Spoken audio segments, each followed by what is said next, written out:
America पर हुए 9/11 हमले की आज 20वीं बरसी। साल 2001 में आज की तारीख में ही अमेरिका पर अलकायदा का आतंकी हमला हुआ, जिसमें तकरीबन 3000 लोग मारे गए। अमेरिका में 9/11 आतंकी हमले की बरसी पर संयुक्त राष्ट्र सुरक्षा परिषद के सदस्यों ने बयान जारी किया। आतंकवाद को हर तरह से रोकने और मुकाबला करने की प्रतिबद्धता दोहराई गई। संयुक्त राष्ट्र में भारत के स्थायी प्रतिनिधि टीएस तिरुमूर्ति न्यूयॉर्क के ग्राउंड जीरो पर पहुंचे, सभी शहीदों को श्रद्धांजलि अर्पित की। कहा, 9/11 स्मारक हमें आतंकवाद से लड़ने और सामूहिक संकल्प की याद दिलाता है। ब्रिटिश खुफिया एजेंसी MI5 के प्रमुख केन मैकलम की चेतावनी। कहा, तालिबान राज में बढ़ सकता है आतंकवाद। 9/11 जैसे आतंकी हमले फिर से हो सकते हैं। अल जजीरा चैनल को दिए इंटरव्यू में अफगानिस्तान के नए प्रधानमंत्री मुल्ला अखुंद ने कहा, 20 साल का युद्ध खत्म हुआ, अफगानिस्तान में हमारी सरकार में शांति लौटेगी।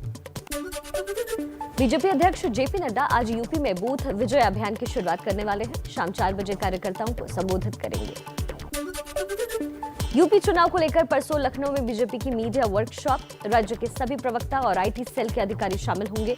अनिल बलूनी, संजय मयूख और स्वतंत्र देव सिंह समेत कई नेताओं का संबोधन होगा। कांग्रेस महासचिव प्रियंका गांधी के लखनऊ दौरे का आज तीसरा दिन। आज प्रियंका व्यापारियों के सम्मेलन को संबोधित करेंगी। प्रियंका गांधी ने कल लखनऊ में अपने सलाहकारों के साथ बैठक की। यूपी चुनाव के लिए रणनीति पर बातचीत की गई।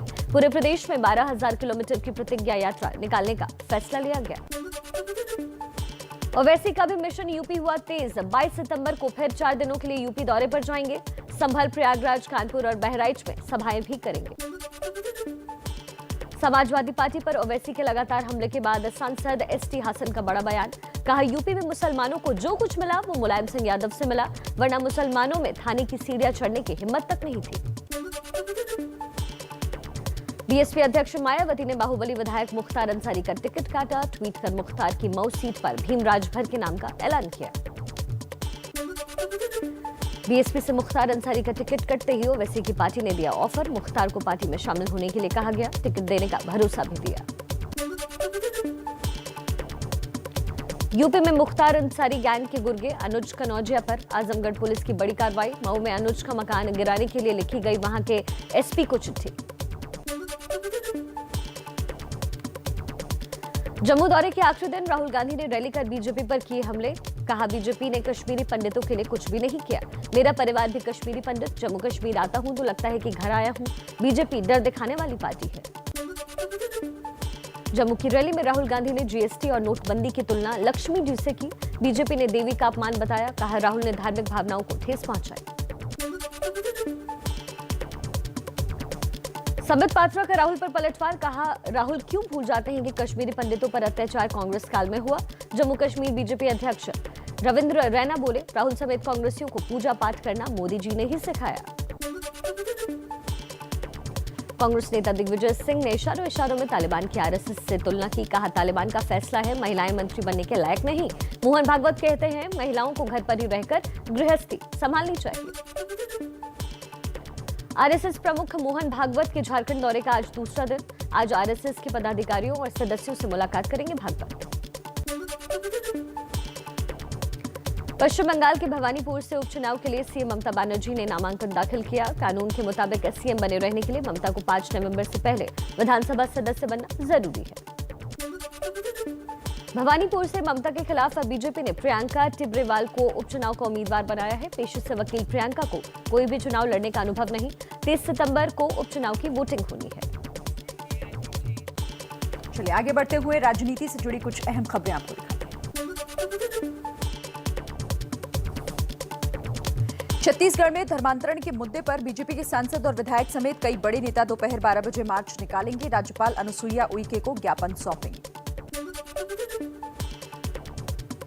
मणिपुर कांग्रेस के नए अध्यक्ष बने लोकेन सिंह, साथ में 3 कार्यकारी अध्यक्ष भी बनाए गए। बिहार में आरजेडी नेता तेजस्वी यादव पर पैसे बांटने के आरोप की जांच करेंगे गोपालगंज के डीएम। महिलाओं को पैसे बांटते हुए वीडियो वायरल हुआ था। जेडीयू ने चुनाव आयोग से इसकी शिकायत की थी। छत्तीसगढ़ के सीएम भूपेश बघेल के पिता नंद कुमार बघेल की जमानत मिलने के बाद हुई रिहाई। ब्राह्मणों पर आपत्तिजनक टिप्पणी मामले में कोर्ट ने 14 दिन के लिए जेल भेजा था। समाजवादी पार्टी के सांसद आजम खान को लखनऊ के मेदांता हॉस्पिटल से छुट्टी देकर सीतापुर जेल शिफ्ट किया गया। 19 जुलाई को कोरोना से आजम की तबीयत बिगड़ी थी, तब लखनऊ रेफर किया गया था। पूर्व डीजीपी सुमेध सिंह सैनी मामले में पंजाब सरकार को हाईकोर्ट से झटका। विधानसभा चुनाव तक किसी भी मामले में गिरफ्तारी पर हाईकोर्ट ने रोक लगाई। करनाल में किसानों और प्रशासन के बीच हुई बैठक। किसान नेता गुरनाम सिंह चढ़ूनी ने कहा, हमारी अच्छी बातचीत हुई है, सुबह 9 बजे फिर बैठक करेंगे, फाइनल फैसला लेंगे। करनाल में मिनी सचिवालय के बाहर किसानों के धरने का आज 5वां दिन। आगे की रणनीति के लिए किसान नेता दोपहर 3 बजे करेंगे बैठक। किसान आंदोलन का निकला चुनाव कनेक्शन। चंडीगढ़ में गैर बीजेपी दलों के 7 किसान संगठनों ने बैठक की। चढ़ूनी बोले, चुनाव की गैर बीजेपी दलों के 7 किसान संगठनों ने बैठक की। चढ़ूनी बोले, चुनाव की घोषणा होने तक नेता रैली न करें, इससे आंदोलन से ध्यान भटकेगा। राकेश टिकैत फिर बोले, मांगे पूरी न होने तक जारी रहेगा करनाल में किसानों का धरना। बाकी के किसान नेताओं ने कहा, प्रशासन से अगली बातचीत भी फेल रही तो हरियाणा के सभी मिनी सचिवालय पर भी धरना हो जाएगा।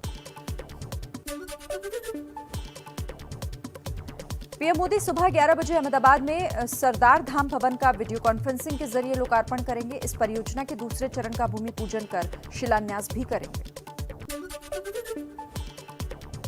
सूत्रों के हवाले से खबर, लोकसभा टीवी और राज्यसभा टीवी को मिलाकर बनाए गए संसद टीवी की 15 सितंबर को शुरुआत करेंगे प्रधानमंत्री मोदी। राष्ट्रपति रामनाथ कोविंद आज एक दिन के दौरे पर प्रयागराज पहुंचेंगे। इलाहाबाद हाईकोर्ट के कई कार्यक्रमों में शामिल होंगे। यूपी सरकार का बड़ा फैसला, मथुरा वृंदावन में कृष्ण जन्मस्थल के 10 वर्ग किलोमीटर दायरे को तीर्थ स्थल घोषित किया। अब यहां शराब और मीट की बिक्री पर पूरी तरह रोक रहेगी।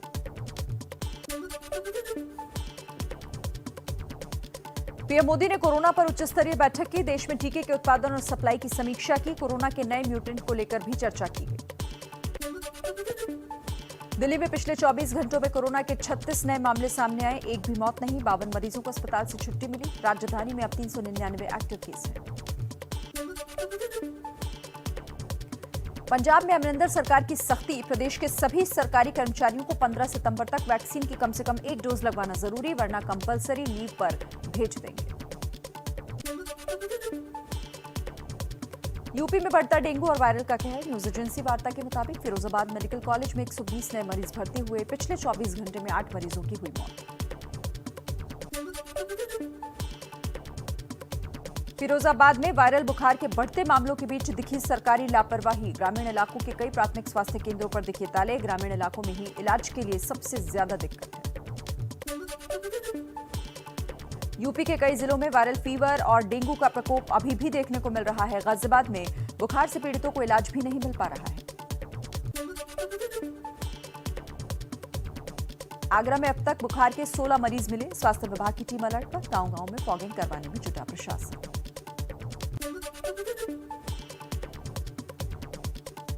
बिहार के कुछ जिलों में भी रहस्यमयी बुखार का आतंक। गया जिले में बीमार बच्चों का आंकड़ा 100 के पार पहुंचा। 100 मरीजों की ये संख्या भी पिछले सिर्फ 10 दिनों के अंदर बढ़ी है।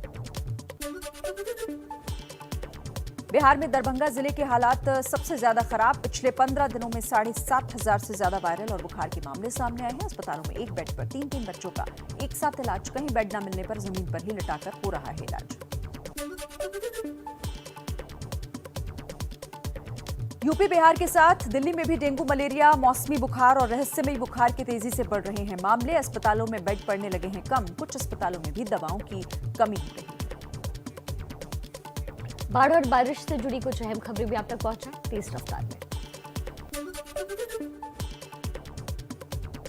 दिल्ली और आसपास के इलाकों में तेज आंधी तूफान के साथ हो रही है बारिश। मौसम विभाग के मुताबिक आज 20 से 40 किलोमीटर प्रति घंटे की रफ्तार से हवाएं चलेंगी।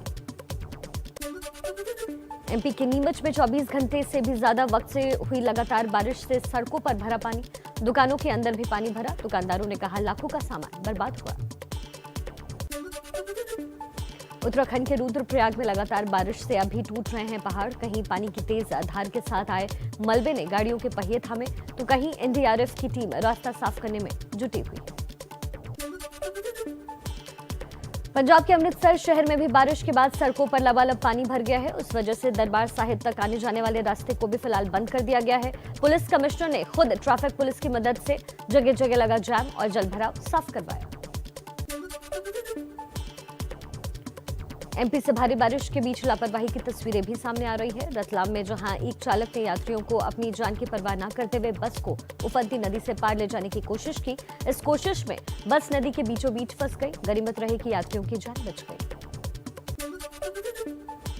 राजस्थान के बारा में बाढ़ के बीच 3 युवक उफनती परवान नदी की पुलिया पार करने की कोशिश कर रहे थे। 2 युवक पानी के बहाव में बह गए।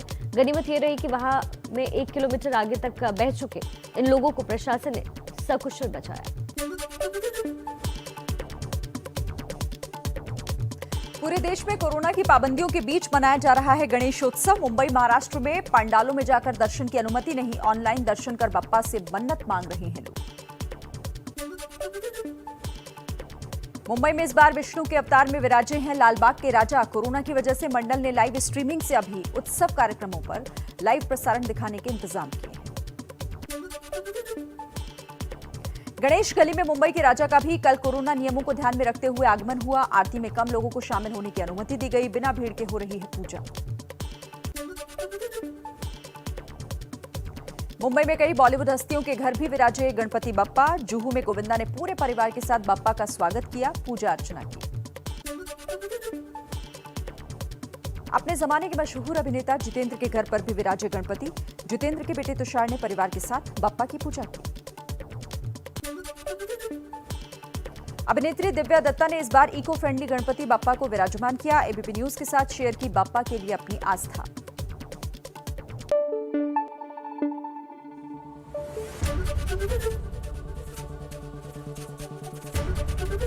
एबीपी न्यूज आपको रखे आगे।